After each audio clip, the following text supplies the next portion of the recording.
All right, we are back. We are back. We are back. What's going on, people? How y'all doing? Today we're going to talk about why you should not date until you are financially stable. What does that mean? Right? We've all, most likely all, have been in a situation where either A, you were the one being used, or some of you were the ones doing the using. So, when you're broke and struggling, your mind is stressed out because you're trying to figure out everything that's going on, trying to figure yourself out, right? It's a whole snowball effect of emotions and other things going on. So, if you then introduce somebody into your life, what's going to happen is if they are already stable financially, then there's going to be somewhat of a disconnect because that person is already at a good period in their life. And you are in a period of figuring out what's going on with your life. So while you are stressed, they are not. But the thing about it is, anybody that's really interested in you and that's really likes you is also going to start to be stressed now. That's a part of it. If you stress, they stress. Because now they have to deal with your stress. Because your everyday struggle is now their problem because you have introduced to yourselves you have introduced yourselves to each other intimately. This is another reason why people need to focus on being friends and not just jumping to conclusions and jumping into a relationship the first chance they get. Instant gratification, a lack of patience, insecurities, loneliness, these are all things that contribute to that factor. And if you can't avoid or stop yourself from becoming a victim of your insecurities or your lonely thoughts, you're just either going to get used or you're going to end up doing some involuntary using. And what's involuntary using? Well, this happens a lot, and believe it or not, it's actually it just kind of happens, when a person is struggling and they run into somebody that's not, whether if it's male or female, vice versa, whoever, because of the fact that they're not on the same mental or emotional feeling as the person that is stable, you kind of end up somewhat using that person because you're in need. Yeah, and I know we're in the feminist period where everyone's like, oh, I could do bad all by myself, this, that, and the third. Yeah, I hear it all the time.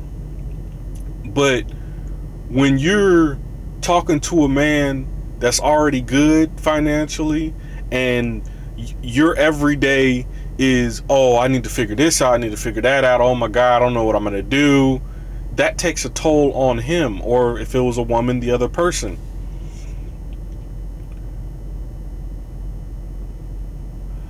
If you're asking for somebody to just not care or don't pay attention, that's impossible because you've introduced yourselves intimately. So you're essentially telling this person you're ready to date, you're in a good position to date.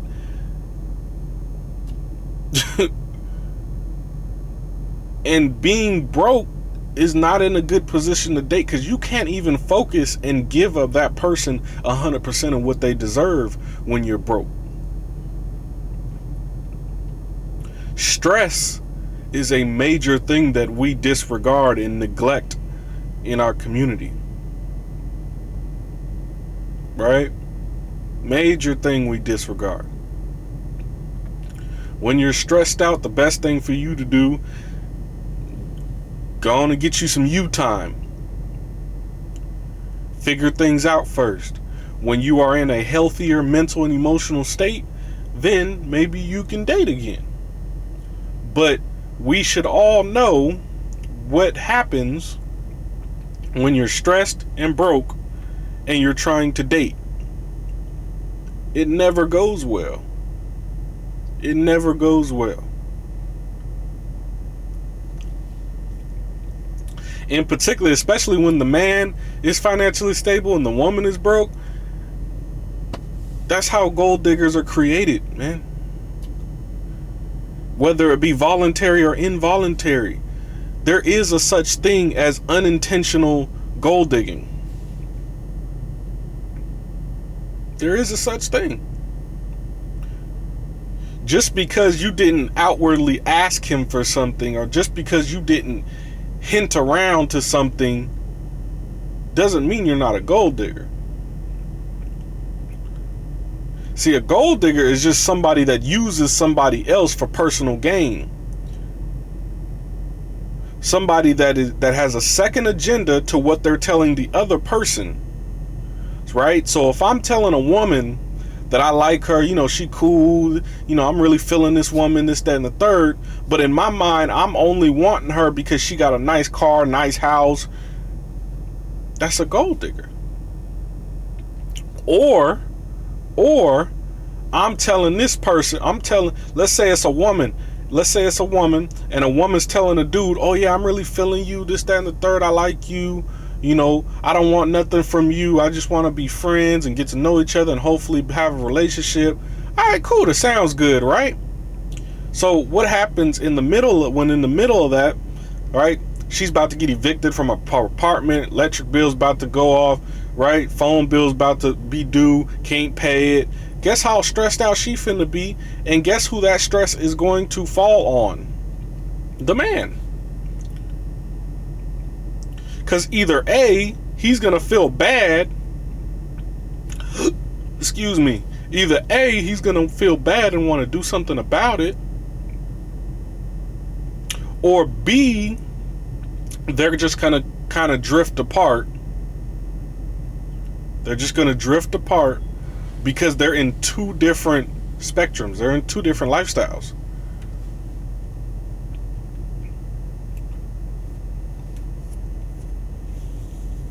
You get better results. You get better results when you take the time to build yourself up, work on your mental and emotional health, and really look in the mirror and get to know you first. Because you don't want to be the person that ends up using somebody or getting used just because you didn't take the time to yourself, just because you didn't take the time to build yourself up for that year or two that you were single. See, America is creating serial daters. If you don't know what a serial dater is, okay, let me tell you. Right? Now we're in the age of social media, we're in the age of date naps and all. Everything's quick. You can get everything quick. The attention you want, you can get it quick. Right? So when a person meets another individual and things don't work out for any small reason, that person is right back to the dating app, right back to social media, right back to wherever he or she was originally dating at. And they do that over and over and over again, immediately after each person. That is another desensitizing thing, because if you're not giving yourself time to heal after these people you're dating, did you really ever care about them? Did you really ever love them? How can you? I still to this day, I don't understand how any person can date somebody for a year, 2 years, 3 years, whatever, and you get used to that person, you get comfortable with that person, then things don't work out for some small reason, and the next thing you know, a week later, you on to the next woman, or you on to the next dude. To me, that tells me you never really cared about that person like that.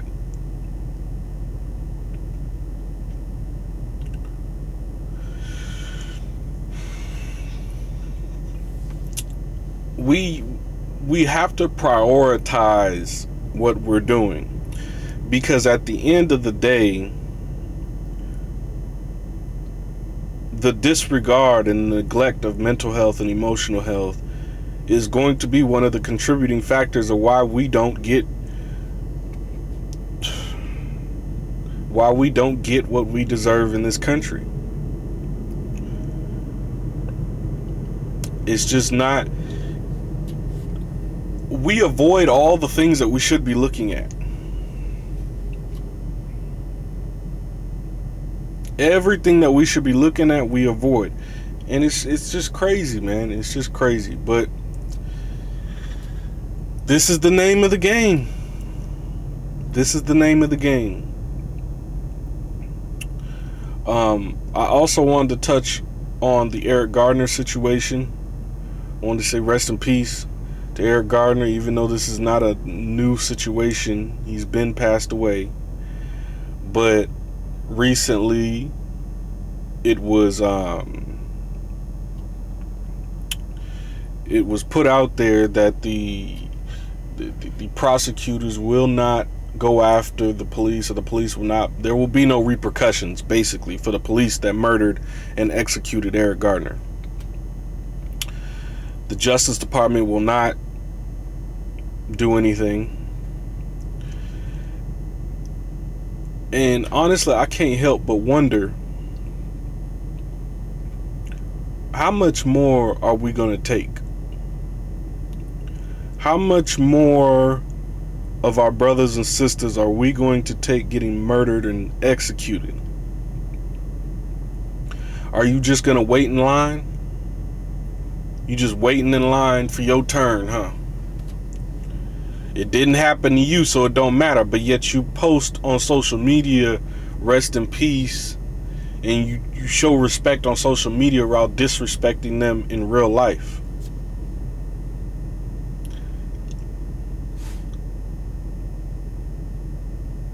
If it happens to one of us, it happens to all of us. Because that gives you the possibility that it happened to Eric Garner is the same possibility that it'll happen to you. Sandra Bland,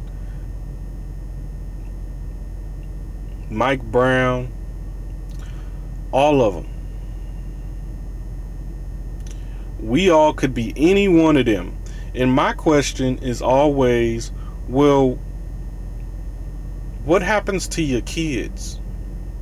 Did you save up money? Did you? Did you save money? Did you invest? Are you going to be able to leave anything behind?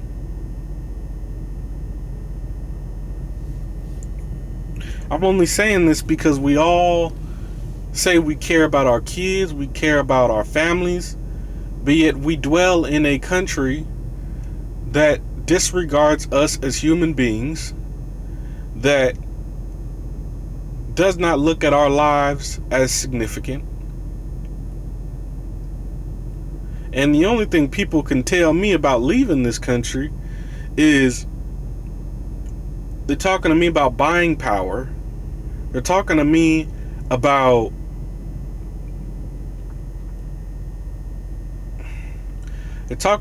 buying power. They're talking to me about what's over there. Do they got malls and things like that? They're talking to me about shit that is so insignificant to the fact that you will not be oppressed. What is the scale of importance here?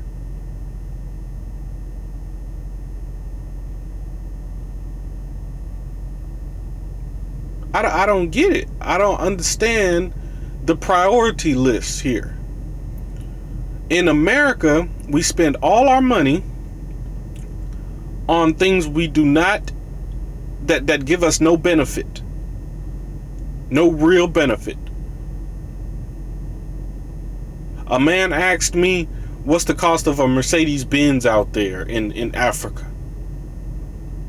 Why the fuck are you searching to buy a Mercedes Benz? Why not invest that money? This is the shit that I don't get. We spend all our money on bullshit, wonder why we don't have shit, and then get mad at white people for not giving us shit and for the way they treat us. Let me tell you something right now. Every other race is doing what they supposed to do.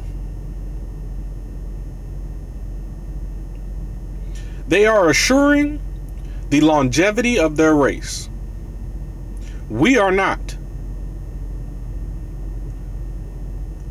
It's evident in the stuff we spend our money on. It's evident in the way we treat our families. It's evident in the way we treat each other. It's evident in the way we let them brainwash our perception.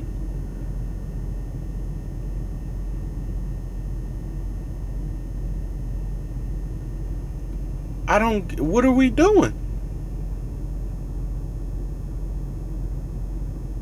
It's even evident in the God and Jesus and God. Who is that? Oh, I know I lost a whole lot of you right there. But who is that?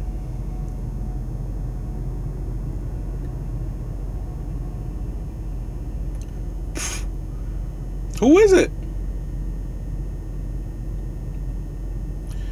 You follow a European God.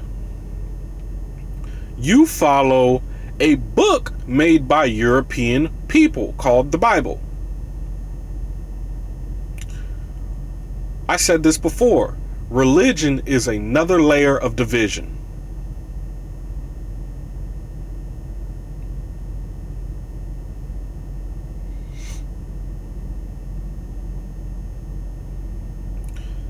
If it ain't, tell me where it came from. Who made it? Who made it? Where did the Bible come from? Where did Jesus and God come from? Who created it? And why is it important? The Bible is insignificant. Because if you had the confidence and the self-esteem that you should have, you wouldn't need a Bible or a church to tell you what God means to you. Or what rules to follow. I don't need a book to tell me that killing is wrong. I don't need a book to tell me that my mother is important. I don't need it.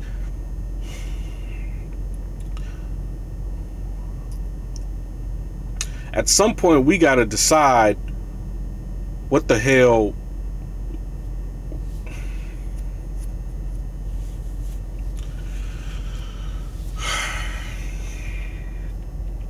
And I'm not just buckling down on Christianity or Catholics or nothing like that. I'm talking about all religions. It's all full of shit. All of it. But whatever way you choose to find happiness is on you. That's up to you. I'm more power to you. I'm right with you. But I will not limit my life, nor will I limit my interactions, nor will I limit anything to the basic surface level thinking of one religion, two religions, three, or however many there are. Because with religion, they tell you to think this way, be this way, and disregard all of this. Just this. So what if all this out here is possibility of something positive?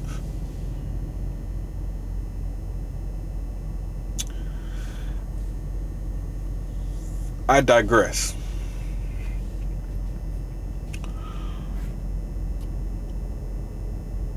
In this country, we have been shown time and time again we are not important, we are not valued. My only question to the public is, why are we still here? Are you afraid to save money? Are you afraid to start a new life?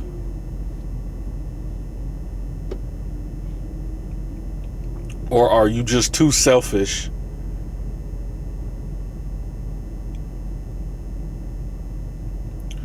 because that's what it should be about. The important thing is really not about you. You don't matter.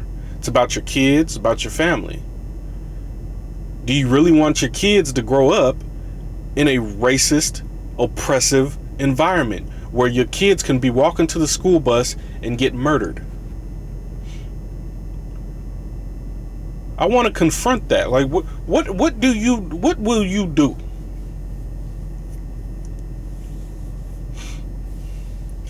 I would rather avoid that possibility altogether and be somewhere where I will not be oppressed. Honestly, I know for a fact that the economy in Africa is good. I know for a fact all the benefits to it. So it's not even, it's just, why would I sit up here and say, oh, well, what can I get with this, or what can I get with that, or what do they got over there? Or, you know what they don't got? Racism, which should be the highest thing on our priority list.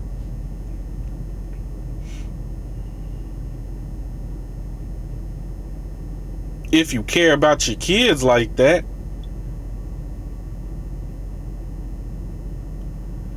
But let's keep it 100, right? Let's keep it real. Most of us we don't care about our families like that. Y'all don't care about your families like that. Because if you did, it would be a no-brainer to leave. Because it's basic math. A higher population of us is over there. We outnumber any other race there. We know that mainstream media is bullshit, and they have brainwashed and made us believe that they hate us over there, and they have made them believe that we are all snobs over here. Which, honestly, I ain't even gonna lie to you, somewhat of that is true. Because the people that would be replying to my goddamn videos and clips, I just can't believe what the hell y'all saying. I can't believe it. I am talking about having a safe environment for your children. Don't talk to me about fucking petty bullshit. I'll deal with that later. And to me, that's the difference in being a woman, being a real woman, a real man, and some fucking little ass kid. I ain't worried about goddamn purchasing power and all that other shit, because I'm gonna make it happen. I'm gonna make it do what it do. Now, to me, you only worried about that shit if your money real low. You searching for shit to complain about. Why the hell are you talking about that when your everyday life is go to work, come home, go to work, come home? You don't do nothing anyway. So why are you worried about, oh, do they got a mall? Do they got a club? It's fucking Africa, man. Yes, they have clubs. The craziest thing to me about all of this is a motherfucker will come at me asking me stupid questions that he can just Google.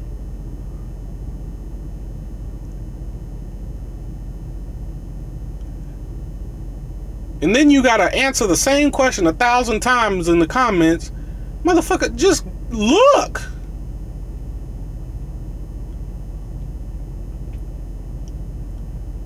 If you do your research, you'll see that yes, in a lot and most areas in Africa, you will get more for your money in Africa. If you build a business in America, get it to the point where it's self-sufficient. Then you take the income from that, because at that point you will be able to retire and won't have to work anymore, right? Then you take the income from that, invest it in Africa. Whether it be property, whether it be more businesses, whatever the hell. Now, with that money, that will get you a lot more in Africa than what it will get you in America. Yes, the cost of groceries is less than what it would be in America. I am not concerned with buying a damn Mercedes-Benz. I am not concerned with buying designer clothing, because none of us should be. I am not concerned with buying jewelry. Do we see a parallel here? It's the same stupid dumbasses asking the same dumb questions, worrying about the same dumb shit that they worry about here.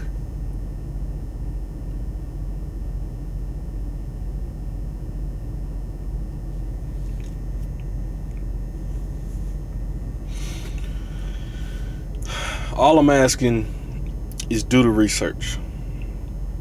Whether it be taking time to yourself before you start dating and really evaluating yourself mentally and emotionally. Whether it be relocating out this country for the safety of your children and your family. Whether it be building a business in the US and just investing over there for if and when they say fuck all black people and really start murdering and slaughtering us on a Holocaust scale.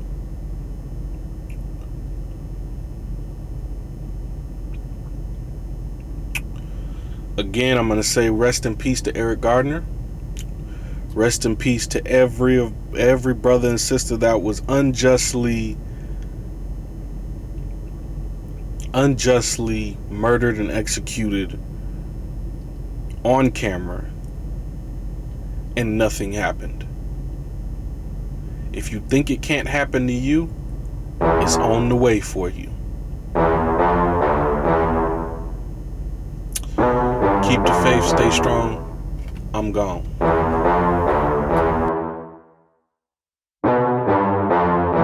Back up, back up, back up, back up. Back up, back up, back up, back up. Back up, back up, back up, back up.